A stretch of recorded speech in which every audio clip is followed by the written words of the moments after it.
And here we are, Chapter 6 of CCNA 4, Quality of Service. Not a very command-heavy chapter, a lot of just concepts. So we've gone over quality of service a little bit. We haven't really discussed it in depth. So here is where we do. So we have a quality of service overview here to see what quality of service is, how it works. So basically what quality of service is going to do is allocate your bandwidth appropriately based on the type of service that you're running. Certain types of traffic require prioritized service, otherwise that type of information will be compromised to some extent, like video conferencing, voice over IP. Those are things that are time sensitive, and you need to make sure that traffic has a higher priority than something like email or web browsing that is not time sensitive. You're not going to notice a drop in quality of email because it just arrives when it arrives. But if you're on a phone call with somebody and their voice is cutting out or it's delayed, then you're going to have problems.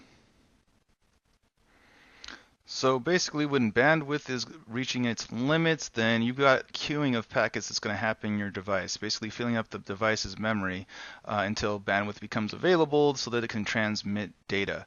If the memory becomes full before that bandwidth is freed up, then some packets are going to be dropped. One way we can prioritize, we can make sure that our high priority packets get sent across is by classifying into high priority, medium priority, low priority. And you'll see there's more high priority packets being sent across out of the queue than medium, and then of course low only has one there. So you can see that would be voice over IP in this example, financial transactions in another, web page data in another. Okay, and if the packet's dropped, it will be typically retransmitted depending on the protocol that you're using. So more on network transition quality, you've got bandwidth, which is the speed at which we could potentially be running at in basically optimal conditions would be your bandwidth. Network congestion causes delay. There's more traffic than an interface can handle, so it's going to cause some delay there. If you have network congestion, then the quality of service is going to be quite important. You've got delay, which is the time it takes for a packet to travel from the source to the destination. There's two types, fixed and variable. Fixed delay is the specific amount of time process takes, such as how long it takes to place a bit on a transmission media. Variable delay is an unspecified amount of time and is affected by factors such as how much traffic is being processed. Okay. So again, fixed would be something like how long it takes to place a bit on transmission media. That doesn't change. Variable is something like how much traffic you have and how long. Depending on how much traffic you have, it's going to take more or less time for data to be processed. Jitter is going to be the variation in delay of the packets received. On the sending side, packets are sent at a continuous stream. But due to what happens between the sending side and the receiving side, there can be some jitter, whether it's network congestion, improper queuing, configuration errors, delay between the sending side and receiving side can vary. So that's jitter, that variance in delay. Okay. We do our best to minimize delay and jitter, and that's something we're going to talk about in this chapter. And we have packet loss. When congestion occurs, network devices such as routers and switchers can drop packets altogether. Like we were just discussing, when memory becomes full and the network or bandwidth is still not freed up, packets will be dropped from time to time. Most of the time retransmitted. In some protocols such as voice over IP, they're not going to retransmit. There are mechanisms in place in order to alleviate or lighten the impact of that packet loss. For instance, with the audio stream, you have a buffer in place that delays the audio just a bit to compensate for any packet loss or jitter that may occur on a network. So if you've got audio coming in a jittery or a inconsistent sequence, that buffer will delay just a bit, then put them in the right sequence so the audio doesn't sound distorted at all. If there is packet loss on an audio network as well, or audio connection, then you also have a mechanism in place to interpolate what audio should be there, or basically if a packet is lost, try to calculate what the audio should have been in that packet and place it in there on its own, so to speak. If you've heard of interpolation, it's kind of like on your TVs when you have 120 hertz turned on. They place estimated frames in between each frame on the video. It's the same thing there. It would be the stream of audio. They interpolate or place some sound that the process thinks should be there, but it might not actually be the sound that was sent if there is packet loss. In a properly designed network, packet loss should be near zero. Okay, network engineers use quality of service mechanisms to classify voice packets for zero packet loss. But when you hear distortion on a voice over IP connection, that's most likely what's happening, is you have some type of packet loss going on with that transmission. And we've got some traffic characteristics. Type of demands, voice, video, and data traffic placed on a network are very different. Voice must be highly prioritized. It's very sensitive to delays and drop packets. There's no reason to retransmit voice if packets are lost. You don't want to hear something twice just because you might have had a little bit of a hiccup in someone's voice. That would not be efficient. And there'd be lots of delay if you tried to retransmit.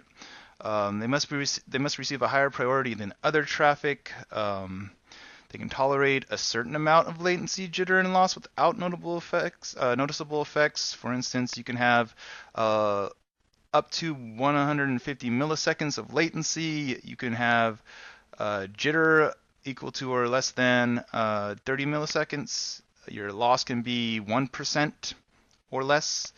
And you are going to need at least 30 to 128 kilobytes of bandwidth for voice traffic. Okay, kilobytes per second, that is.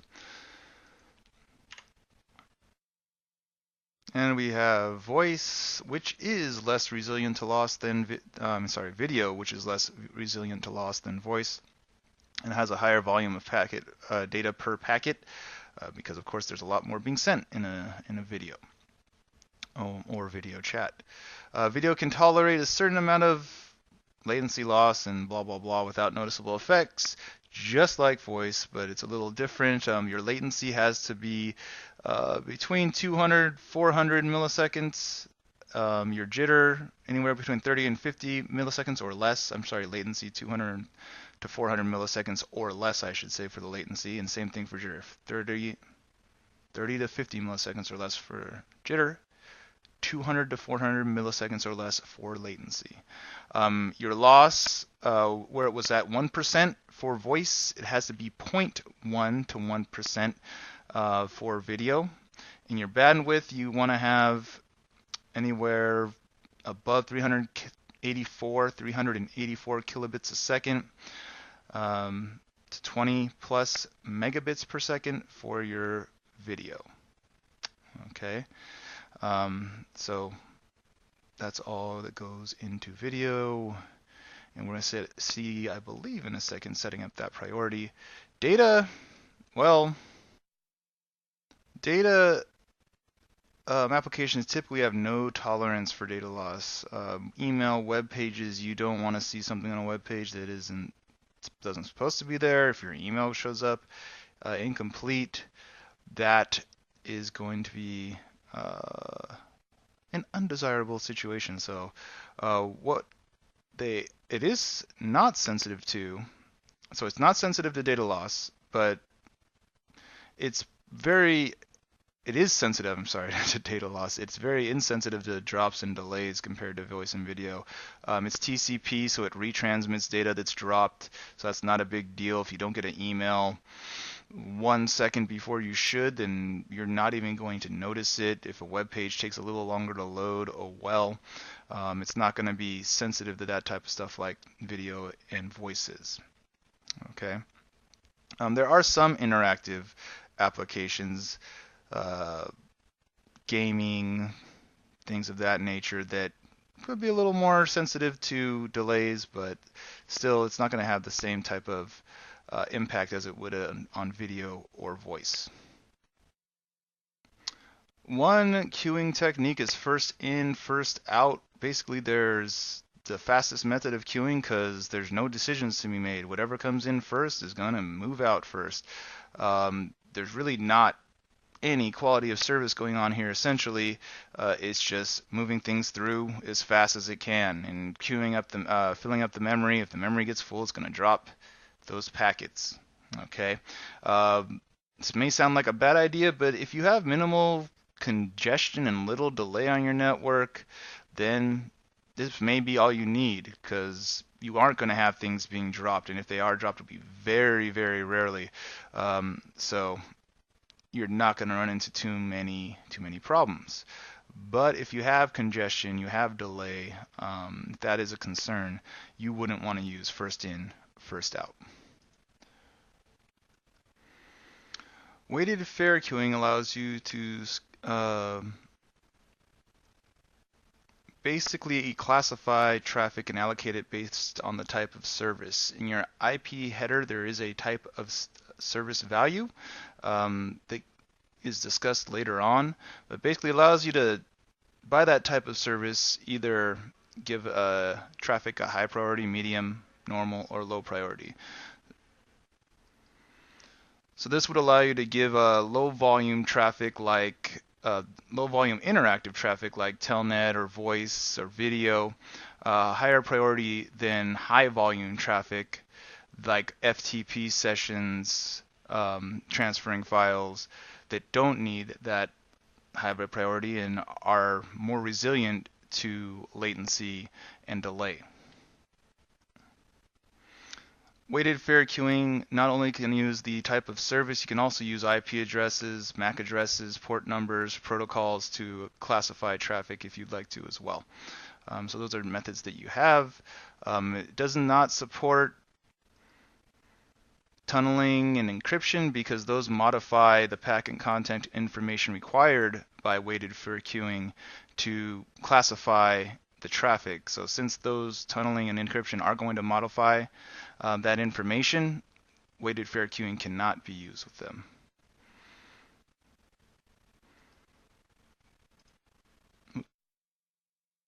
Now we have class-based weighted fair queuing, which is going to be different in that you're not just using information contained in your packet to determine what priority a packet's going to get. You can set up your own classifications. Those classifications can include protocols, access control lists that you set up, or input interfaces to create a class. So this could be a certain protocol based on an access control list, or contain input interfaces to create these classes of traffic. Okay. Once you have a class defined, you can assign it bandwidth, weight, and a maximum packet limit. Okay. You also specify the queue limit, which is the maximum number of packets allowed to accumulate in the queue for each class. If the queue limit is reached, what typically happens is anything beyond that queue limit will be dropped. Okay, that's tail drop, when anything that comes in after a queue limit is dropped, and that's the default action when a queue limit is reached. And packets belonging to a class are subject to the bandwidth and queue limits that characterize each class down here. So it looks like class 3 is going to have the highest priority, highest bandwidth assigned to it, because the packets that come in here come out Oh no, so I'm sorry, class 1, because that came out first, then class 2, then class 3 down here. Okay.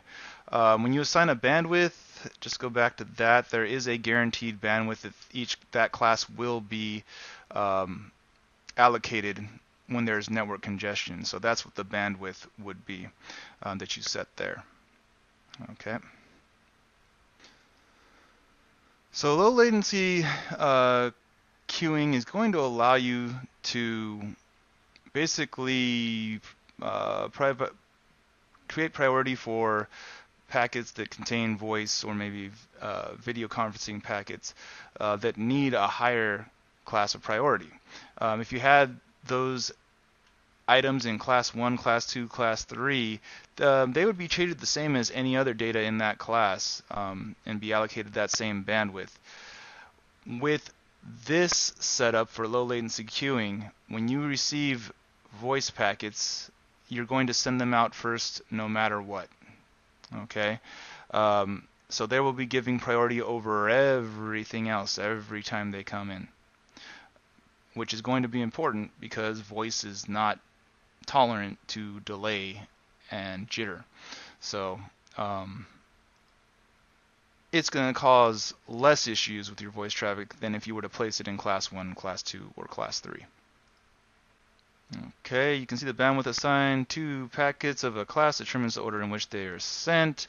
Without LLQ, all packets are serviced fairly based on weight. No class of packets may be granted strict priority. They're all just going to have a weighted value to them. And so there still is the potential for voice to be compromised.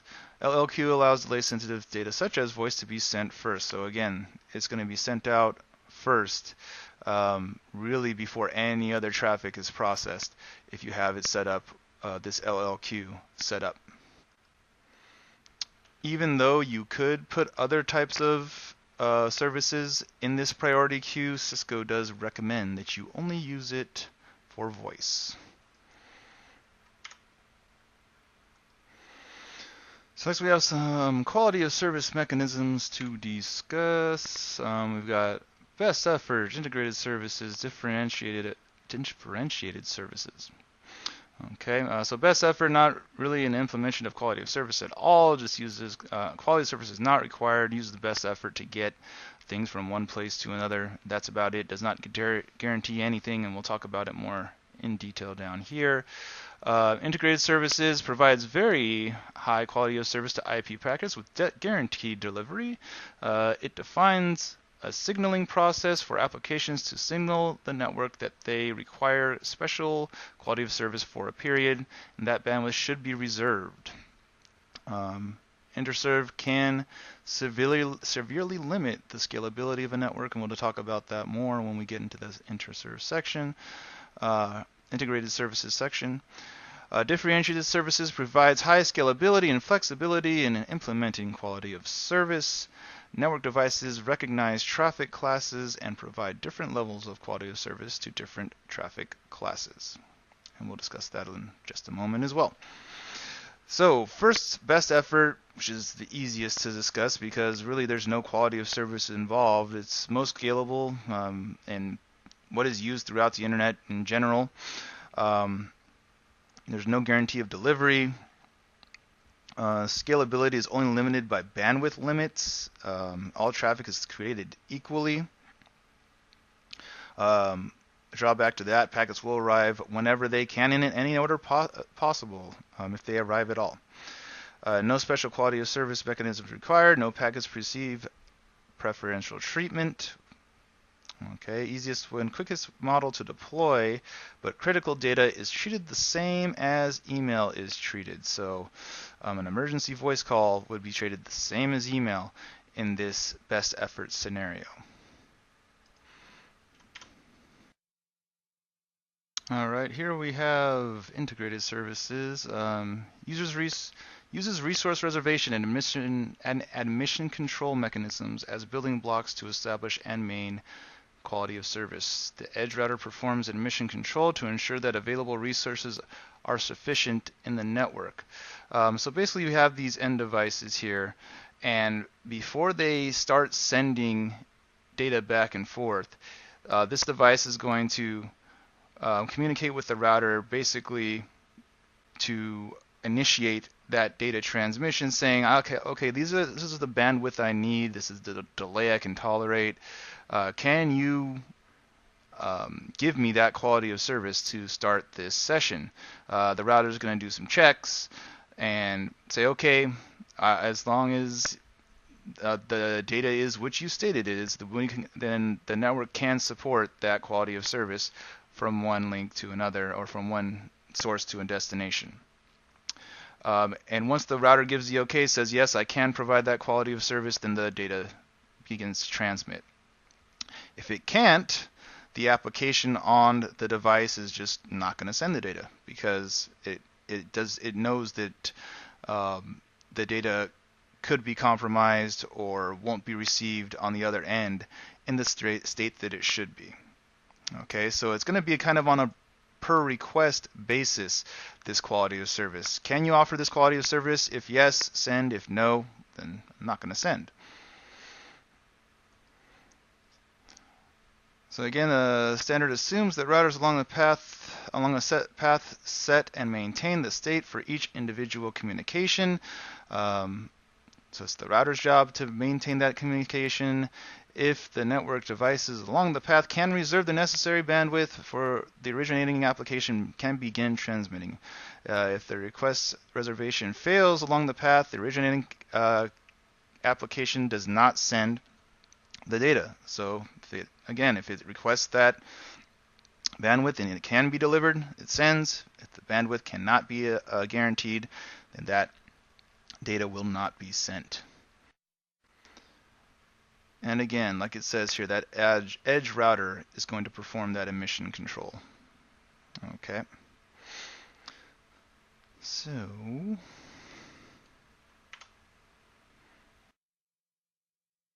then we have differentiated services, which is going to be a little different, but a lot more scalable than our integrated services. So differential services specifies a simple and scalable mechanism for classifying and managing network traffic and providing quality of service guarantees on a modern IP network.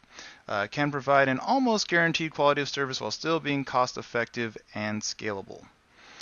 Uses a soft quality of service approach. It works on the provision QoS model, where network elements are set up to service multiple classes of traffic, each with varying quality of service requirements. Okay. Differentiated services divides network traffic into classes based on business requirements. Each of the classes can then be assigned a different level of service. So whereas in the previous example, you had this device asking for a certain quality of service. If it couldn't be met, then it just wouldn't transmit. None of that's happening. There's no guarantees. The router's not saying, okay, you're going to be guaranteed this amount of bandwidth. And if you're not guaranteed that amount of bandwidth, the traffic just won't be sent. Each router is going to have the ability to classify your traffic, and it will give higher priority, higher quality of service to voice traffic, for instance.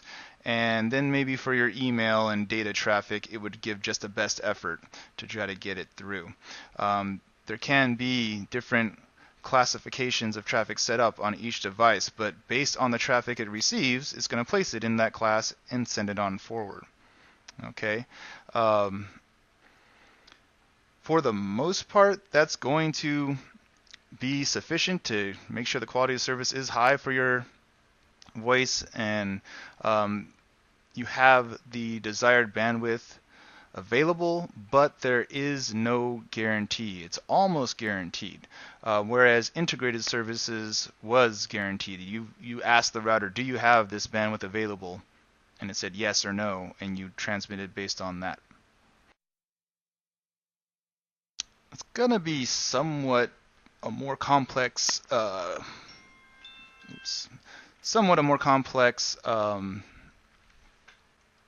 setup of class-based weighted fair queuing that we saw before. So again, you're going to have multiple traffic classes based on the traffic that comes in. it will be assigned to a certain class and treated appropriately. Okay. So here we have quality of service implementation techniques, avoiding packet loss. Packet loss, again, usually the result of congestion. Most applications that use TCP experience slowdown because dropped TCP segments cause TCP sessions to reduce their window size. Other applications that don't use TCP cannot handle the drops at all. Remember with TCP, the window size is when you send data and receive an acknowledgement, and as you acknowledge less and less packets for each segment of data sent, then that window size is going to get smaller and smaller. The amount of data it sends before receiving an acknowledgement will get smaller and smaller, and that is the window size. If you remember that from way back when, I don't know when, but sometime back in CCNA 1 or 2. So we have some quality of service tools down here. Classification and marking tools. Determine what class traffic belongs to. Once determined, the packets are marked in order to, give them higher priority or less priority. Congestion avoidance tools. Traffic classes are allotted portions of network resources as defined by the quality of service policy.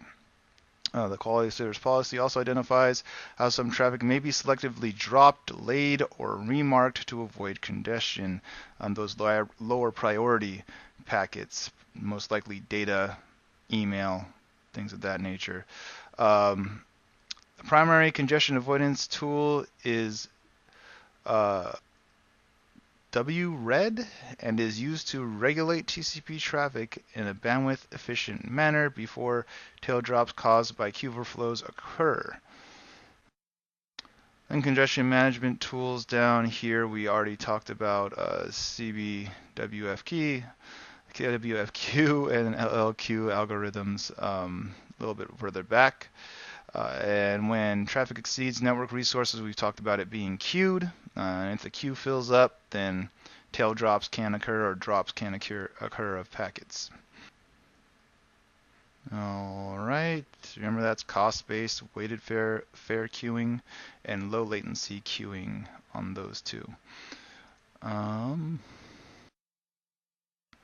Classification and marking. Before a packet can have quality of service applied to it, it has to be classified or marked. Methods for classifying traffic flows at layer 2 and 3 include using interfaces, ACLs, and class maps. How traffic is marked depends on the technology. You can see the tools over here: Ethernet, Wi-Fi, MPLS, IPv4, and IPv6. And the marking fields that go along with, you've got in Ethernet this class of service, layer 2 field. On Wi-Fi, you've got the Wi-Fi traffic identifier. In MPLS, you've got this experimental field. IPv4 and IPv6. You've got IP precedence and differentiated service code point that could be used. Whether you use layer 2 or layer 3, there should be some consideration that goes into that. Layer 2 marking of frames can be performed for non-IP traffic and should be used for switch traffic because switches are not IP aware. So if you mark at the IP level, layer 3 level, the switches will not see that. Layer 3 marking, on the other hand, will carry from end to end, so that's something to consider as well.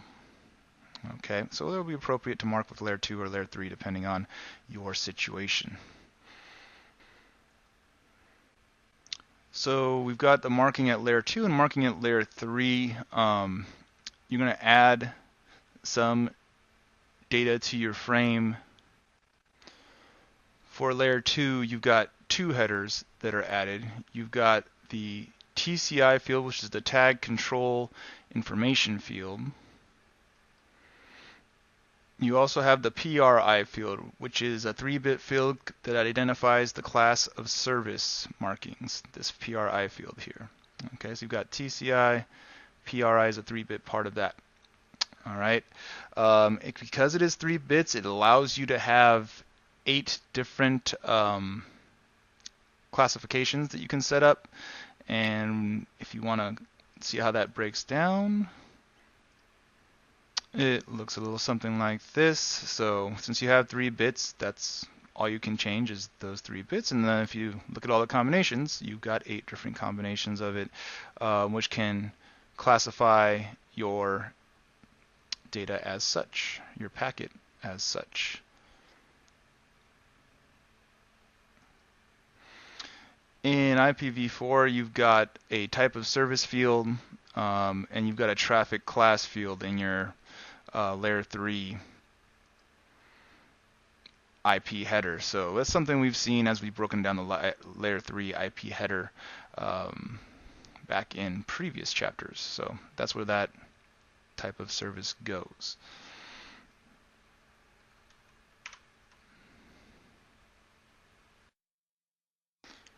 Remember, trust boundaries is where traffic is marked. It should be as close to the source as possible. Even though traffic is marked at a certain point, it may be necessary to remark. For instance, if you're going from layer 2 to layer 3, you might go from class of service to a value, class of service values to something like IP precedent or DSCP values as well. Congestion avoidance we've discussed. When queue is below a minimum threshold, there's no drops. When the reaches maximum, a small percentage of packets are dropped or queued. Okay. So as the queue fills up, things are going to be dropped. When it fills up completely, really everything's going to be dropped. So when the maximum threshold is passed, all packets are dropped, and you're probably running into big problems there. Remember, in a well-designed network, we shouldn't have anything dropped, but it can happen. Shaping and policing traffic retains excess packets in a queue, then reschedules them for the excess for later transmission over increments of time if the queue doesn't overflow. Policing is applied to inbound traffic on an interface. Policing on an inbound interface basically means that if traffic coming inbound rather than going outbound reaches a certain maximum, then excess traffic will be dropped. And, well, that's basically what it says down here. Okay.